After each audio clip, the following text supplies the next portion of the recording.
எல்லாமே தெரிஞ்சிருக்கும்டி. நான் அவளை கூப்பிடுறேன், நீ அவகிட்ட கேளு.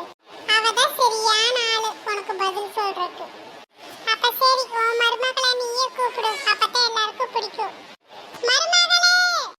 எப்போ பார்த்தாலும் இந்த மாமியாருக்கு வேறு வேலையே இல்லை. எப்போ பார்த்தாலும் மருமகளே மருமகளேன்ட்டு. என் பிள்ளைக்கு உங்கள்கிட்ட ஒரு கேள்வி கேட்கணுமா, அதுக்கு தான் கூப்பிட்டேன். என்ன நாத்து, தின்ன சோறு செவிக்கலையோ? இல்ல, நீ உங்கள்கிட்ட கேள்வி கேட்டா சரியான பதில் வரும்ல, அதுக்கு தான். கேள்வியை கேளு. அண்ணி, உருட்டு உருட்டுங்கறாங்கல்ல, அதுக்கு சரியான அர்த்தத்தை சொல்லுங்க பார்க்கலாம். நாத்து, புரியும்படியுமா சிம்பிளான பதிலாக அவங்ககிட்ட சொல்கிறேன் பார்த்துக்கோ. ஒரு கிணறு ஒன்று இருக்கு பார்த்துக்கோ. அந்த கிணத்துக்குள்ளே நான் விழுக போகிறேன். அண்ணி, அப்படி சொல்லாதீங்க அண்ணி, நான் தாங்க மாட்டேன். அட சும்மா ஒரு பேச்சுக்குதா. நான் கிணத்துக்குள்ளே விழுந்து சாக போகிறேன்னா நீ என்ன செய்வ? அண்ணி, நானும் உங்க பின்னாடியே வந்து கிணத்துக்குள்ள விழுந்துடுவேன்.